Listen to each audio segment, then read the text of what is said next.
Hey guys, welcome to my channel, or welcome back to my channel. Today's video is going to be a little different from anything I've ever posted. I know I've posted speed paints before, I've posted draw with me's before, but this isn't really going to be about the artwork. This is going to be about my book. If you didn't know, I started writing a book in 2020 during the pandemic because there was nothing else to do, and I never finished it, and I'm here to tell you I probably never will.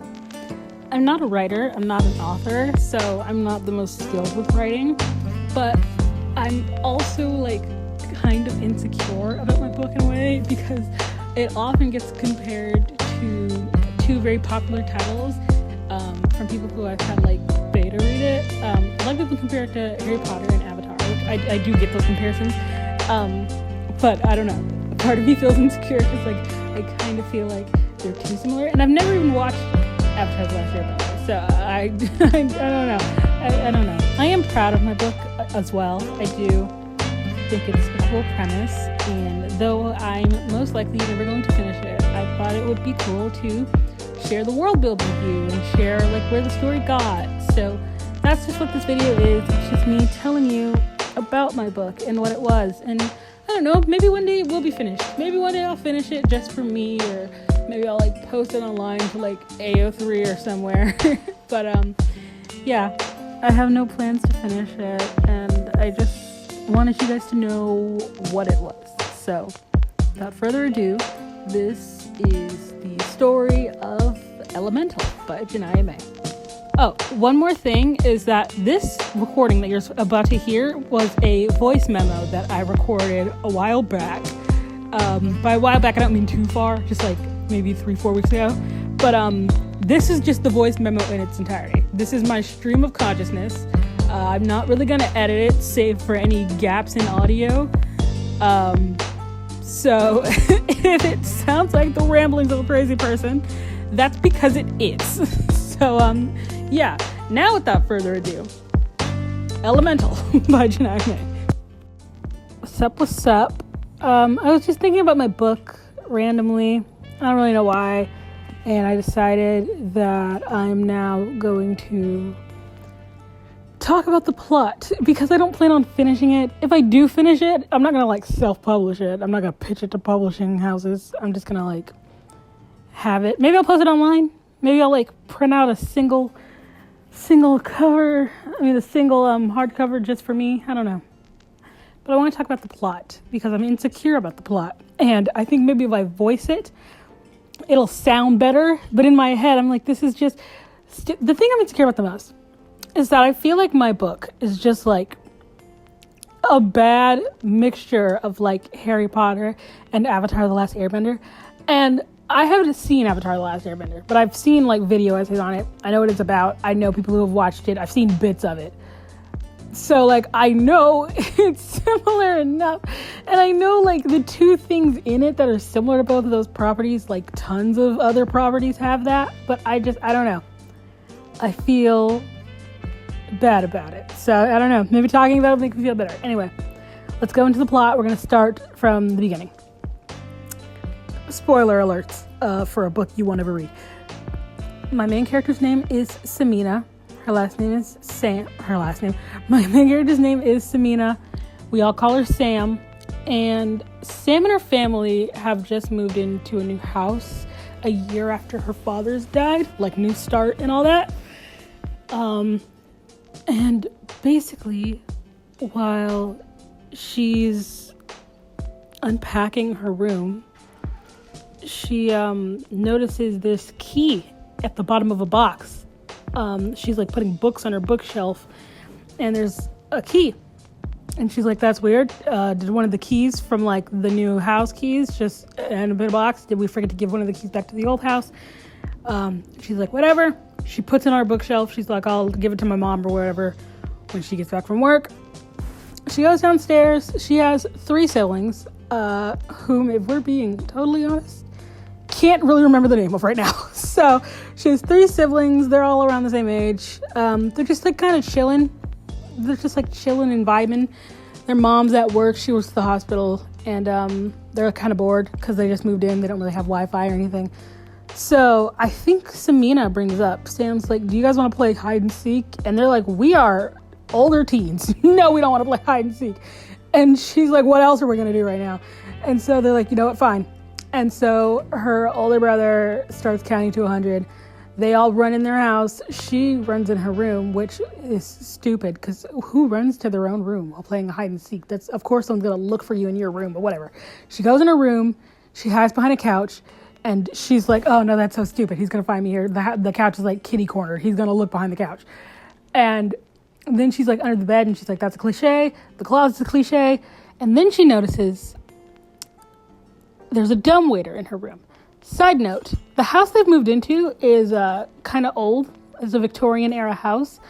So they have a dumbwaiter in there. If you don't know what a dumbwaiter is, it's like a little mini elevator used to bring like rich people snacks and stuff so they don't have to go downstairs.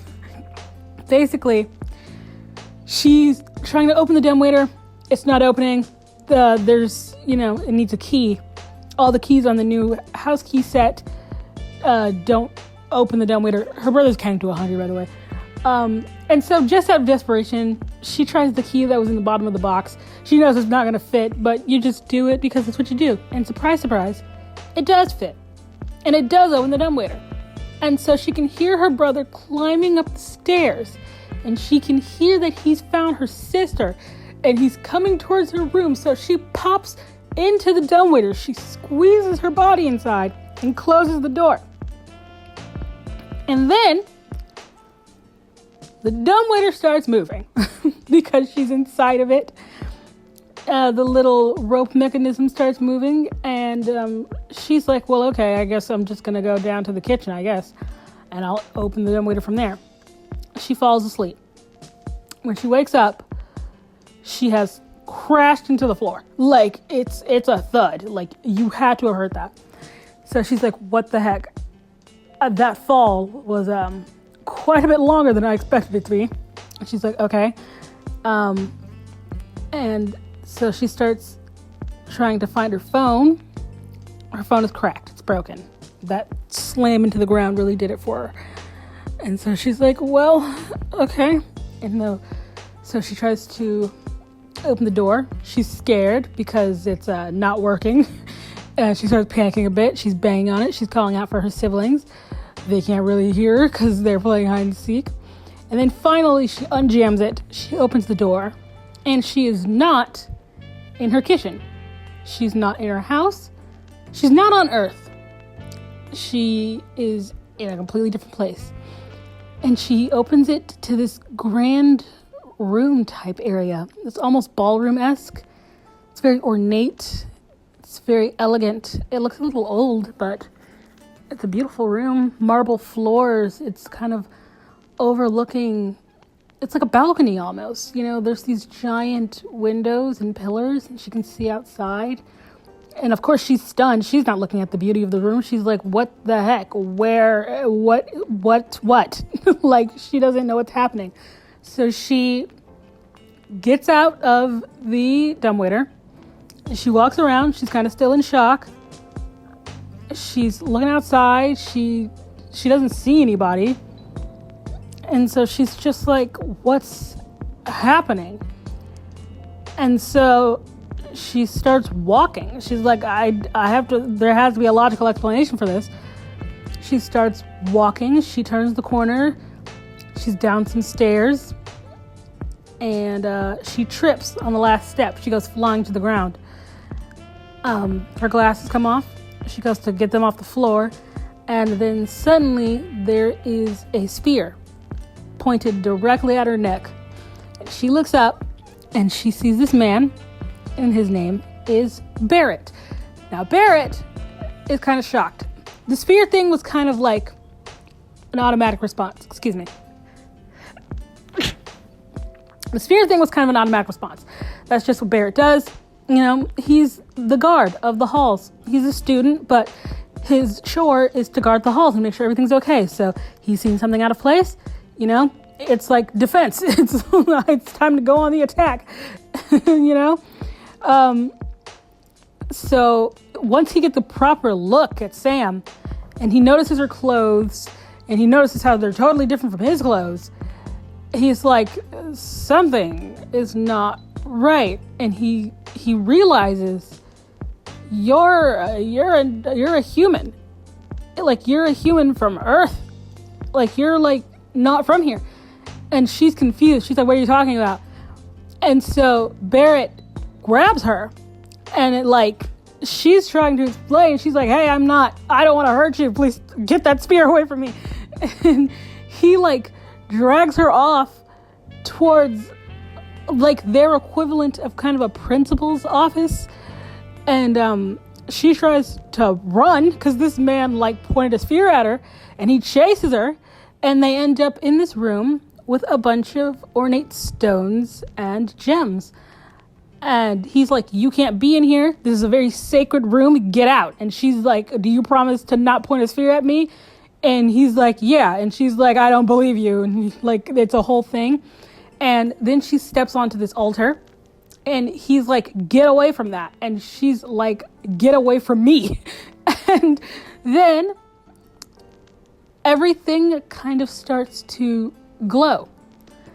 Stones and minerals on these pillars, they start to rise, they start to float around her, and then one of them just kind of connects with her, and she knows it's hers.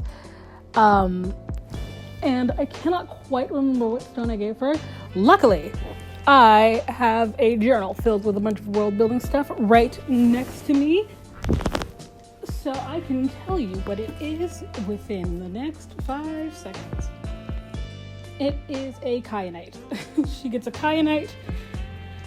I can't remember why I gave her a kyanite. It's been a while since I wrote this book, but I have a lot of world building stuff in my notebook and in Drabble, that's what it's called. Anyway, stone connects with her, and it drops into her hand, and the other ones go back onto their pillars. And Barrett's kind of stunned, and she's kind of stunned, because how did that just happen? And Barrett is also stunned, like, how did that just happen? But he's stunned for different reasons. She's stunned because she just witnessed magic. Barrett is stunned because this human from Earth just had a calling, and she's not supposed to have that. So that kind of changes Barrett's perspective on everything. He's no longer trying to take her to the magical principal working titles office. He's like, who are you? And they have this whole conversation. She's like, please don't kill me. And he's like, okay, you know what? Maybe I was a little too harsh earlier. Maybe I was a little too harsh. I'm sorry, you know? Can't go pointing spears at people. My name is Barrett. Where are you from? And she's like, I'm from, I think they're from Pennsylvania. I can't remember. I think that's where they're from. That is where they're from. I remember. It's been a while since I wrote this book. Anyway, she's like, I'm from Philadelphia. And he's like, is that on Earth? And she's like, yeah. And he's like, is that in the United States? And she's like, yeah. And he's like, okay. And then he kind of has to take in this information. And then he takes in a deep breath. And he's like, don't tell anyone that. Only I and you have to know that. And she's like, why? And he's like, just trust me, these people will have you murdered if you tell anyone that. Do not tell anyone that. And she starts panicking again, and he has to try to calm her down. And this starts an enemies to lovers thing going on with Barrett and Sam. I know, I said spoiler alert, so you're never going to read this. And so they're like, okay, let's kind of restart. And Barrett tries to escort her to like a hiding place, except the magical principal shows up anyway. And they're like, Barrett, who is that? And he's like, this is Sam. She is from, I forget where Sam is from. Hold on, give me a second. I actually want to look at the map I made. Give me a second. Anyway, she is from Atrin on the continent of Eloy, and she has traveled very, very far to get to Amuna to study. And the principal is like, okay, where is your family? How can we kind of like verify who you are? And like she goes to speak, but like she has no answer to that. And like Barrett takes over the situation, and he's like, her dad is very, very sick and her mother is gone. She's on her own, but she has resonated with the Kyanite and she really needs to learn. And so the principal is like, Kyanite, that makes you an Earth resident. Okay. Well, why don't you, Barrett, go back to your duties and I will get someone to take care of this. And Barrett's like, no, I can do it. And she's like, Barrett, you are a fire resident. You cannot do it. Like, we need to get another Earth resident here to help with this. And so Barrett kind of like begrudgingly like has to leave, but like he looks at Samina one last time and he's like, do not tell anybody where you're from. He doesn't say that, but like he like says it with his eyes. He's like, listen, like this is a problem. And so this is when Farah comes into play. Farah is another Earth resident. She is a friend of Barrett's. And she is basically like the welcome committee for Earth residents. She's very sweet. She's very bubbly. She's very happy. Not in like a Pinkie Pie way. She's not like over the top. She's just like a very happy person. So Farah comes in. She's like, I heard we have a new student. And then the principal is like, yep, here she is.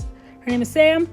She is a Kyanite wielder and she's an Earth resident. So, you know, show her around, show her the ropes. And Farah's like, awesome. And then Farah shows her all around the school. So let me get into the school. This is where I get embarrassed because I'm like, this is like where I feel like I'm ripping off properties. I promise it wasn't intentional.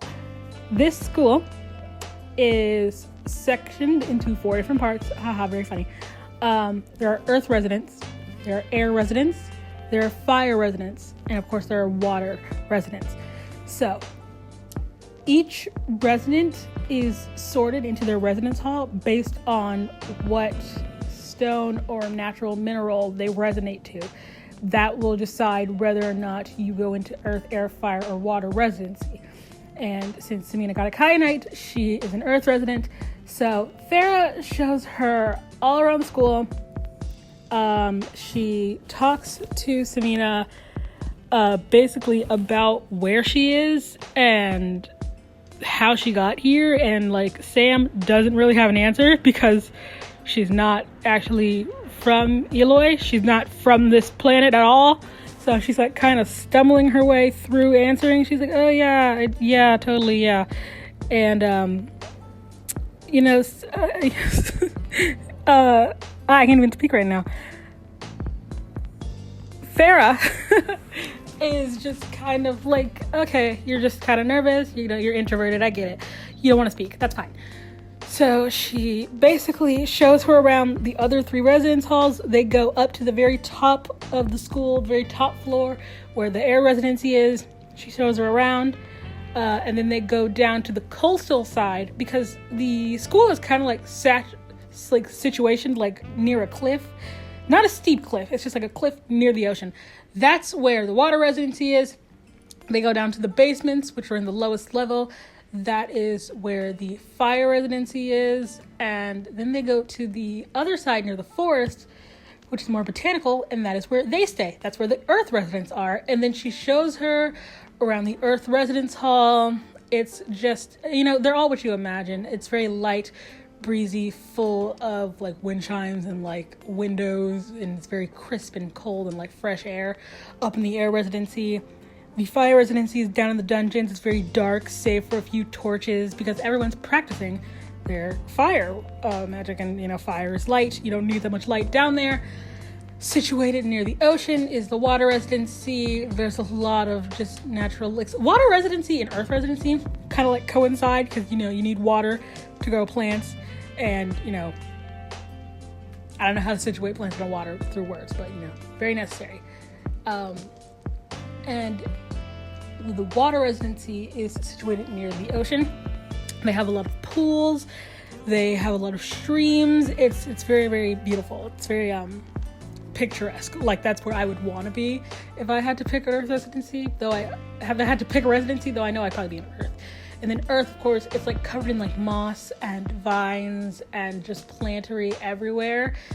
It's very beautiful. I have a Pinterest board for my book, and I've sorted a bunch of stuff into each residency on top of other things. I just love looking at it. It makes me so happy.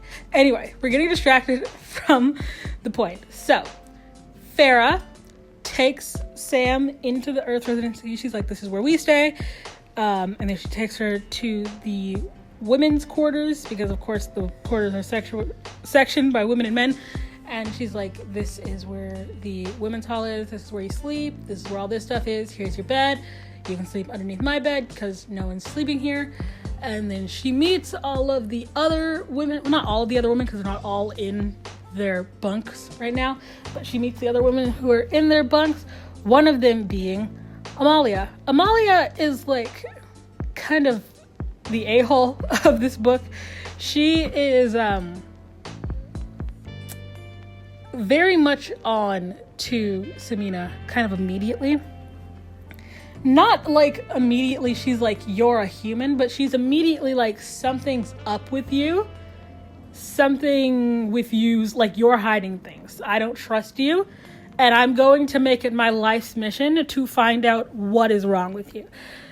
So that concludes the first day, kind of, in Amuna. And the second day, this is a big process. I know this is a lot of information. But anyway, second day is kind of like Samina's orientation. Farah wakes her up, and Sam realizes that everyone kind of has like a piece of jewelry, or I guess a nicer way to like situate, what was I saying? Everyone has a nicer way to like situate their stone or their gem, you know. They have it on a necklace, they have it on a bracelet, they have it on an anklet, they have it on a ring, they have it on earrings, you know, they're wearing it as a headpiece, as waist jewelry, you know, they are wearing theirs like it's a fashion statement. Hers is just like kind of sitting in her pocket. And Farah's like, oh, why don't let me help you? And so she takes the stone and she kind of uses her magic to fashion a necklace out of it. She grows like swirling ropes and vines around it, and she helps Sam put it around her neck. And Sam kind of looks down at it and she's like, thank you.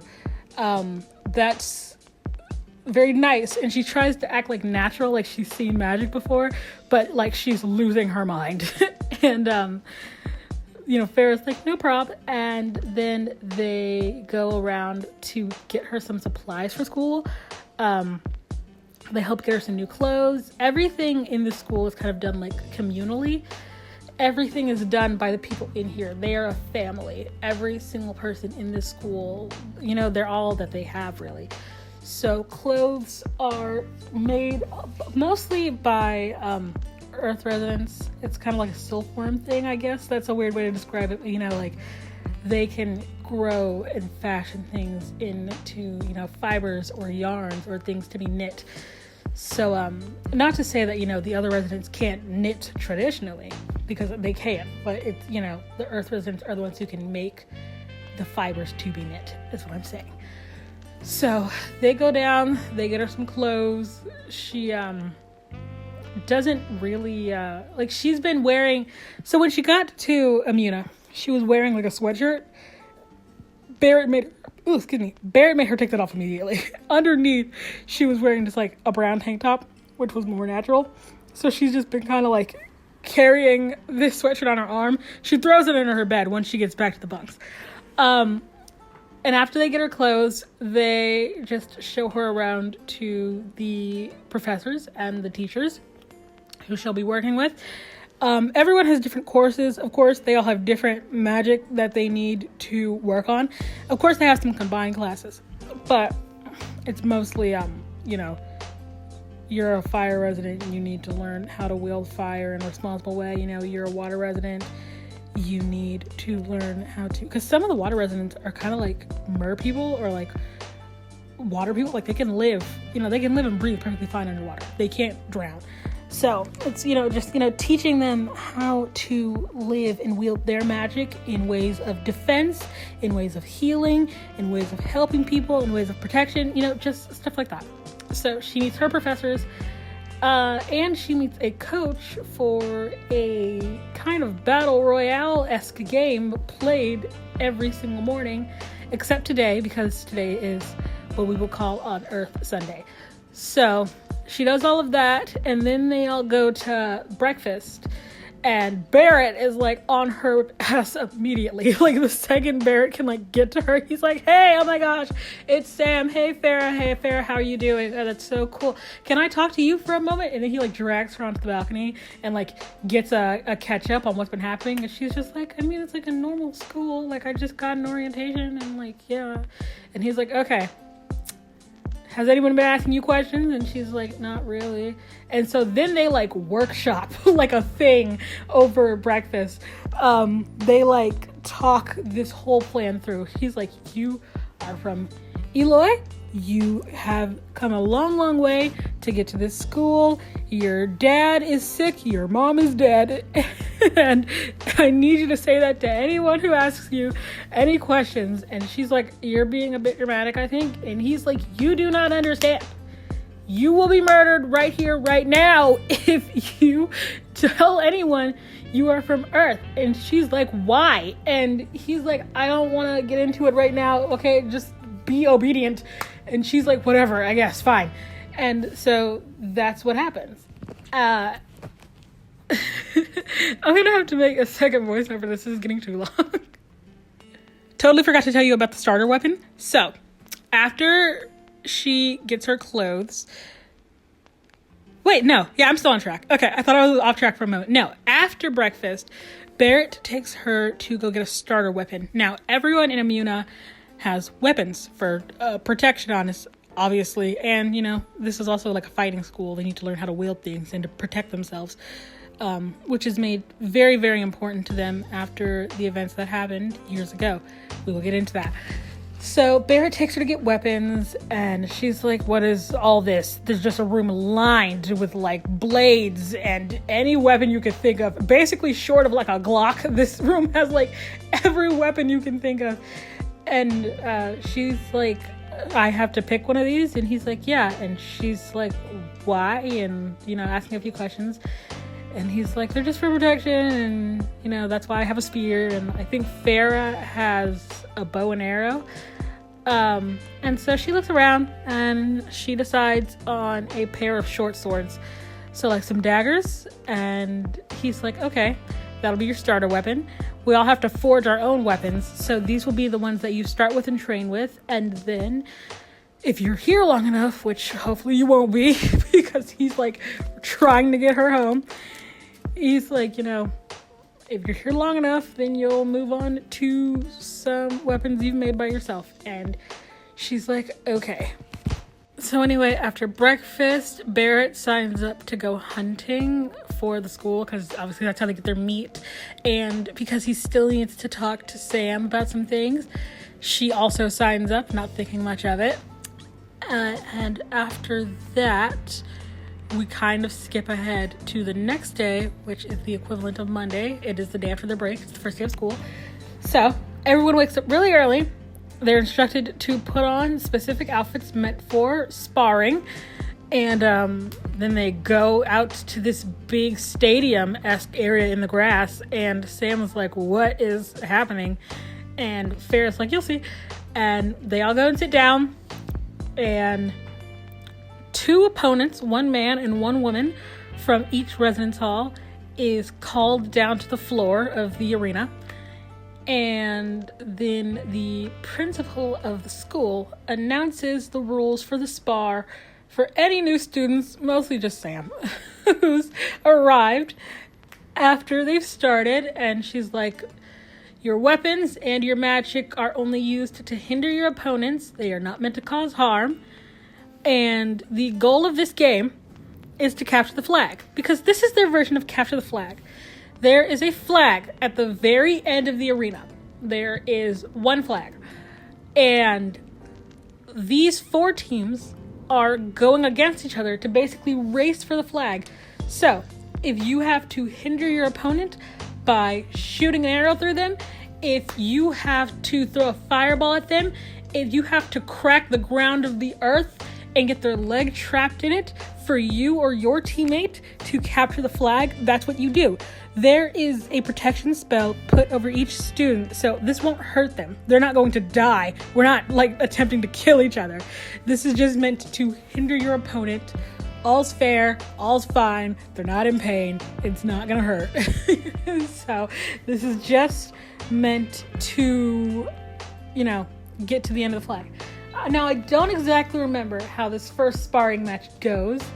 I believe that Earth Residency won? No, I think Water Residency won. I know for a fact, the specific moves I remember writing are, I remember that a Fire Resident was running, and Amalia was in this first game, and she pounds into the ground with her fist, causing the earth to split underneath, and it goes it cracks running up against him, so his leg gets stuck in the floor, like I said. And then I remember an air resident using her powers to physically blow everyone back with the air. And I remember a fire resident run, he was dashing for the flag. He was this is my flag. And I remember a water resident kind of burst their body into a spray of water that showered upon the fire resident, because they had put a fire barrier around the flag. And of course, fire residents can't be burned because they're fire residents. So this person kind of exploded their body into a rain of water that extinguished the fire, and then they collected themselves back into a person. Which sounds kind of gross, but that's what happened. And then I think they were able to win that round of Capture the Flag. And Samina's looking at this these people are crazy. And they do this 5 times each morning. And the residence hall with the most winners, those winners are absolved of their chores today. And they get some other prize. I can't remember what it is exactly at the moment. But yeah, so that's how sparring goes. After that, Sam is you people are crazy. And the reason they do 5 each day is because 2 people from each residence hall go per sparring match. And everyone in the school has to go at least once a week. So Sam's I'm going to have to do that this week. I think not. She doesn't even really know if she has magic yet. Yeah, she connected with a stone, but she hasn't used magic. She hasn't done anything. So she's I am going to die. She knows there's protection spells, but she's having a panic attack.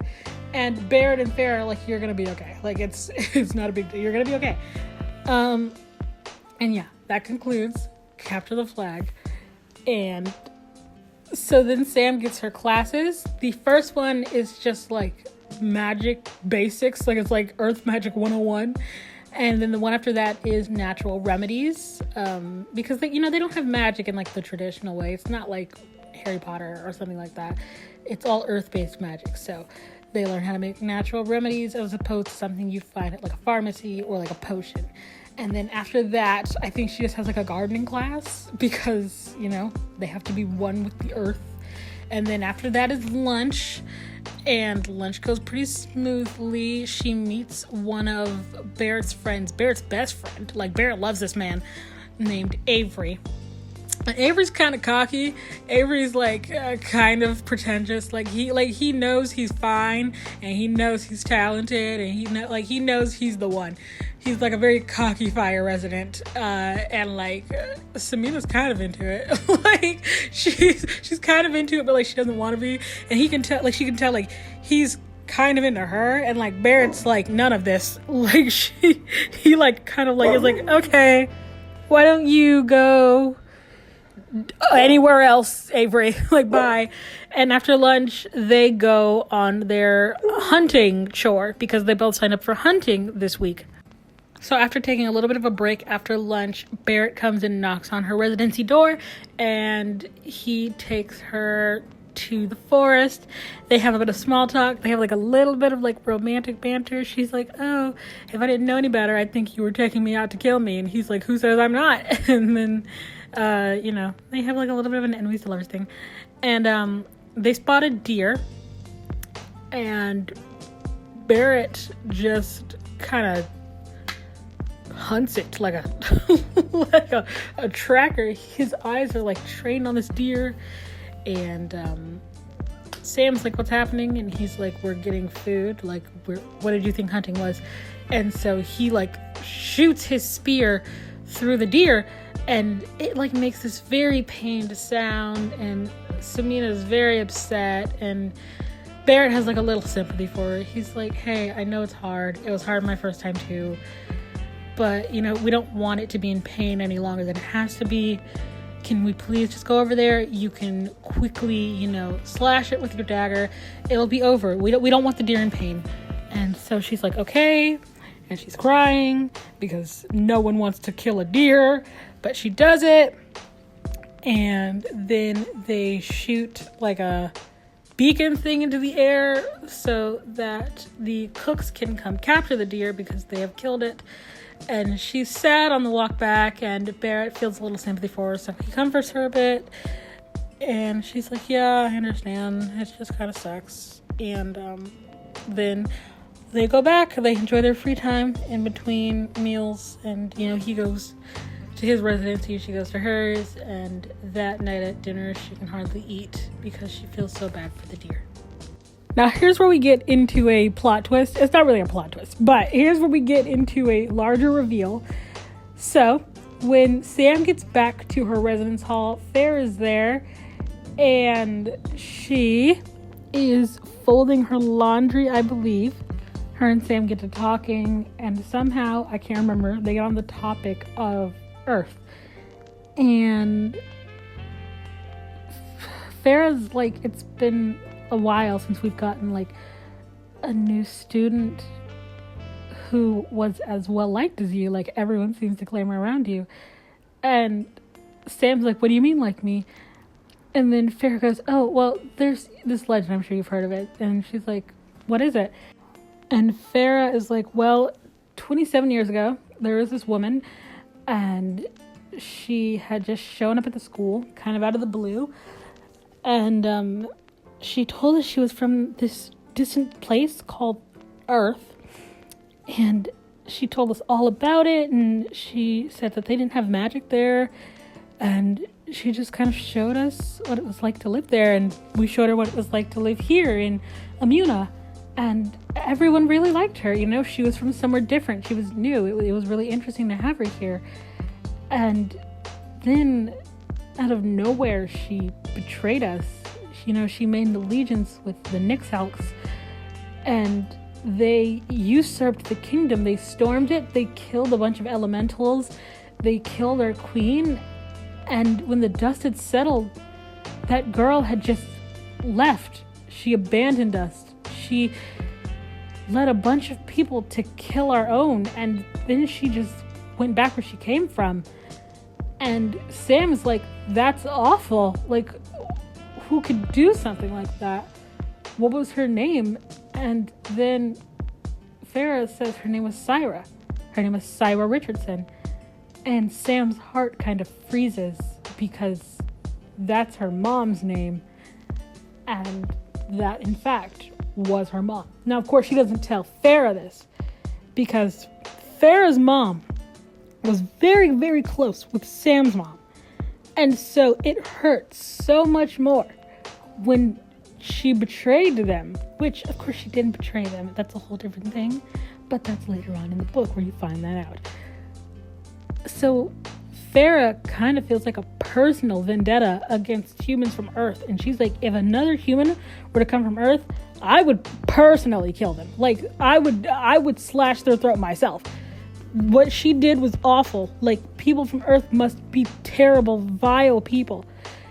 And obviously, this shakes Sam to her very core. Like, everything she's ever known about her life is wrong and a lie. Like, she thought she had just stumbled on this new place, but to find out that her mom was here and her mom started a revolution that killed a bunch of people only to abandon them, like, that's life-changing. And that is kind of where our book is right now. There's a few more chapters. They're not really notable. The only thing I can say is, like, Avery, who, spoiler alert, is our secondary antagonist. He's really like our primary antagonist. Amalia is just like a B word. Avery is like actually evil. But like Avery keeps trying to get like closer to Sam, and then like Sam's like he's hot, so like kind of I'm kind of okay with that. So now I'm going to explain a bit of the world building to you. I'm sure I've used a lot of words, and you're like, what do those words mean? Because I didn't really explain what they mean. So, going through the vocabulary of my book, I used the word Nixalk. Nixalk is kind of my word for muggle. It means no magic user.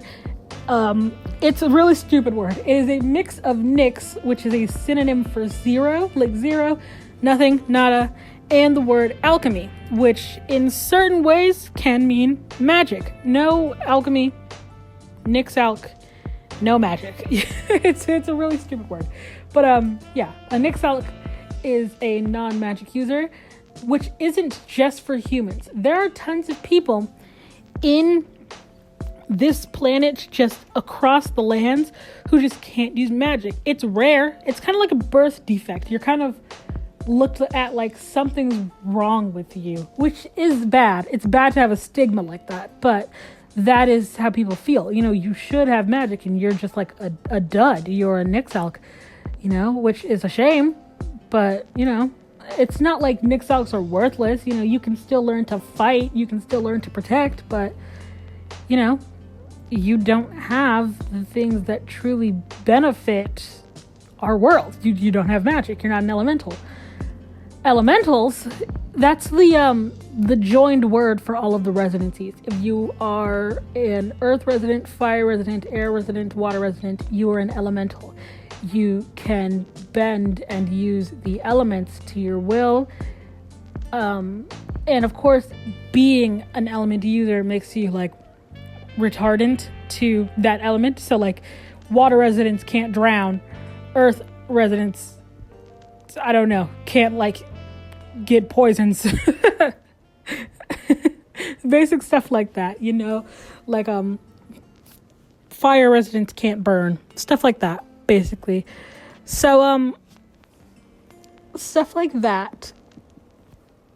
I feel like I'm reaching a dead. This is such a long voice note, but I am trying to get all of my points across to you. Going over some drabbles I have. Why do I keep saying drabble? Some dabbles I have, which are just tiny little quips, tiny little ideas I'd love to sprinkle into the book that I keep in a different folder, just because I haven't written them in yet. Oh, I didn't even tell you guys about the epilogue. So there's an epilogue, which kind of talks about, it's like kind of a precursor to what's to come later. Barrett has a sister. This isn't a secret. I just forgot to tell you about it. Barrett has a sister. Her and him were like taking a walk. They were talking in the forest. They were just, you know, chilling, having a brother-sister convo. And out of nowhere, an arrow was like shot into her back. And Barrett was obviously like, oh my God, like what happened? Like, are you okay? Like, hello. And for the life of me, I cannot remember his sister's name because I didn't say their names in the foreword, the epilogue thing. I just said the boy and the girl because I was going to tell you about it later. Anyway, she's shot with like this paralyzing arrow and she is in a coma for the majority of the book. So that's why Barrett's not there a lot of the time. He's like watching after his sister in the medical hall. because, you know, his little sister is paralyzed. So that will come in later when she wakes up, because I'm basically going to tell you why that happened right now, because you're never going to read this book. Barrett's sister was shot in the back by a Nixalk using this natural paralyzing remedy that I don't think actually exists, but they can't use magic, but they can use magical remedies made by magic users. So if something is made, or if there's a specific poison that has been turned into like a powder or a liquid, they can use that because it's already been made. It's, you know, it's a pre-made magic. So you dip the tip of the arrow in it, you shot it in her back. She is, you know, in a coma. Except it's not a Nixalk who did that. It was Avery. Avery is like a Nixalk sympathizer. Even though they don't need to be sympathized for, he sympathizes for the Nixalks who have been discriminated against, and he doesn't feel bad that they stormed the castle all those years ago because he feels like they deserve it. His sister is a Nixalk, and he doesn't think it's fair that she's been treated like she's worthless all these years. And so, you know, he thinks that it's fair that they get a bit of revenge, which might sound stupid because he has magic. And it is stupid because Avery is stupid. We don't like him. He sucks. Basically, I want the scene later where, like, Barrett introduces Samina to, like, his unconscious sister. Like, I don't know. Maybe she, like, has to follow him, or, like, maybe she does it against his knowledge. But, like, they both end up in the medical hall, and he, like, it's, like, this really emotional scene. And he's, like, trying to hold back tears. And he's like, she's been in a coma for months. And, like, I don't want her to be in pain. But I'm too selfish to let her go because she might wake up eventually. She's my only sister. And I don't want her to die. And Sam is, like, comforting him. And she's like, my dad died a year ago. And I understand it's hard. And, yeah. And they have a moment. And he's like, does it make me selfish that I want the best of her, but I love her too much to, like, let her die? And she's like, no. And yeah. So yeah. And by the way, I don't know if I made this clear. Barrett, though he knows Sam is a human, he does not know who her mom is. Like, he knows she's from Earth. And he's like, I don't think all people from Earth are bad. And, like, also she resonated with a stone. So, like, I don't really know what to do. But he does not know her mom caused the massacre from almost 30 years ago. Which, let's talk about that right now. So, the thing with the mom, the thing that happened is that she was talking to some Nixalks. Because they were like, you're basically one of us. And she was like, not really, because, like, no one has magic where I'm from. And she started talking about how since no one has that, you know, they're all, like, on an equal playing field. And, like, she was sympathizing with them because she was like, it's not really fair that you're discriminated against for something you can't control. Like, that's really messed up. And they're all like, yeah, it is messed up. And then that is what causes the uprising. She did not purposefully go like, you guys need to revolt and kill a bunch of people. It was an accident. She got scared. She accidentally caused them to do this, and then she got scared. And while she was at the school, she falls in love with this man. This is a man who's meant to be, like, everyone in Amuna thinks he's missing. Like, they assume he was killed during this massacre, and, like, maybe his body was just never found. But he fell in love with Syra, who is Samina's mom, and basically, like, he believed her when she was like, I didn't mean for this to happen. And she was like, I have to go home. And so he went with her. And that's Sam's dad. That's Sam and her siblings' dad. He left Amuna, he left Ataris, and he went to Earth. And he just assumed a new life as a human. And they never talked about this again. And he wanted to tell his kids about, like, his upbringing and his life. And then Syra was like, no. Like, they think I tried to kill a bunch of them. Like, I caused a massacre on accident. And it's something she never lives down. She very much regrets it. You know, like, it's not something she did on purpose. It's just something that happened. Anyway, sorry, I got interrupted by a phone call from my mom. I don't remember what I was talking about, but I think I did get most of it out. Anyway, so yeah, that's that scene. I was talking about Sam's parents, but yeah, so the mom feels guilt. The dad kind of has to hide his identity from his kids, but he thinks that Sam in particular would fit in, so that's why he leaves the key in the box. So, well, he doesn't leave it in the moving box because he died. He leaves it in one of her books and it falls out into the moving box. Segueing into the key, you might think that the dumbwaiter is like the magical vessel that like brought her to Ataris. It's not. So the thing that, by the way, Ataris is the land, Amuna is the castle. So if I keep saying them interchangeably, it's because it doesn't really matter for the context. It's the key. The key is the thing that is magical in this context. Basically, if she had put that key into anything, it would have led her to Ataris. If she had put it in a door, if she had put it in a mailbox, if she could squeeze through that mailbox, she would have ended up in Ataris. It's the key that's the vessel. And it's the same thing for a human key, which will be how she gets home. If she has a key from her own land, if she has a key from Earth, if she puts that key in a door, that key will open up into Earth. It's the key that's important. The key is a key from Amuna, and so therefore whatever lock the key goes into will open up into Amuna. Yeah, so moving on from that whole thing, Barrett does feel very betrayed when he finds out who Sam is. She tries to like talk about how like she didn't know until she got here, and he's like, that's too much of a coincidence. There's this scene I have written out just like out of order. It's so dramatic, but like she says like, you're all I have here, and like they're having a moment where she's like cupping his face and he's like crying because he feels so betrayed. He's also been betrayed by Avery. He's like, I can't trust anyone. And so then he's like, well, I guess you have nothing because you don't have me either. And like he like lets go of her and like walks away to like let this mob murder her. Which like he's not happy about it, but like, you know, he's hurting right now. So yeah, it's, you know, it's a whole thing.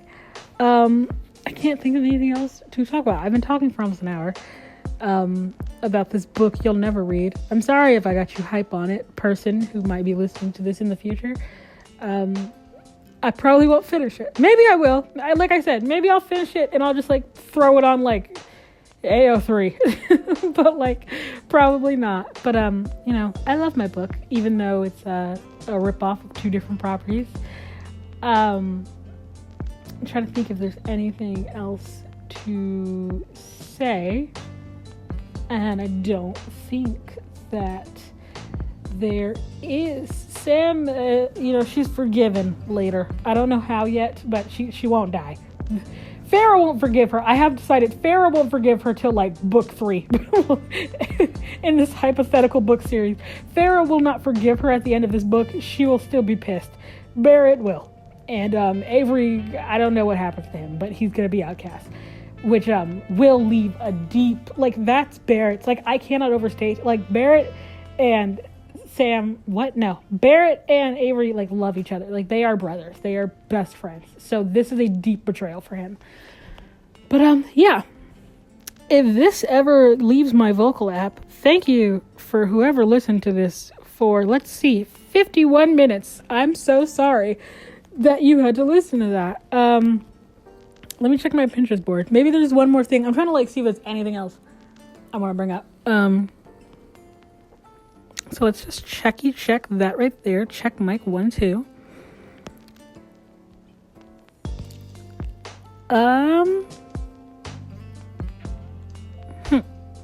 No, I think we're good. We can talk about like the uniforms and how the uniforms look, but that's not important. They just look like standard kind of Earth uniforms. They have like a light beige sweater, kind of like over like a polo collar, or like maybe a Dickies underneath. You know what I'm saying? And obviously girls get skirts, boys get pants. Girls can also get pants. I'm sure a boy can get a skirt if he asks for it. I don't know. I haven't written that in. I like the interchangeableness of this uniform, because some girls can have like long skirts if they want. Some girls can have like shorter skirts. You can get a skirt with leggings underneath. Sometimes you can exchange, like if it's way too hot or something, you can exchange your sweater for like a sweater vest. There's just so much, I don't know, I think it's so cute. And I think there's like different ways everyone wears it. And that like shows off their personality more, even though they're wearing uniforms. Okay, you know how I was saying Avery was cocky? I've always had this thing where like Avery's like, his gem is on like kind of like a bicep bracelet, not like around his wrist, it's like around his bicep. So he wears his like left sleeve like all the way up. So like it's kind of his way of like subtly showing off his muscles and his gem. I forget what his gem is. But yeah. Anyway, thank you so much for listening to this rant. And yeah, have a nice day. I started recording this at 12:20. It is 1:29. I had to take several breaks to refresh myself on the plot. Okay. All right. Bye. And thank you so much for watching this long rant of a video. I hope you enjoyed listening to the plot of my book and my story. I promise not all my videos are like this. I have normal videos where I'm not just saying my stream of conscious. But if you did like this, be sure to like, comment, share, and subscribe. I post vlogs and book reviews and things like that, usually once a month. I'm trying to strive for every 2 weeks.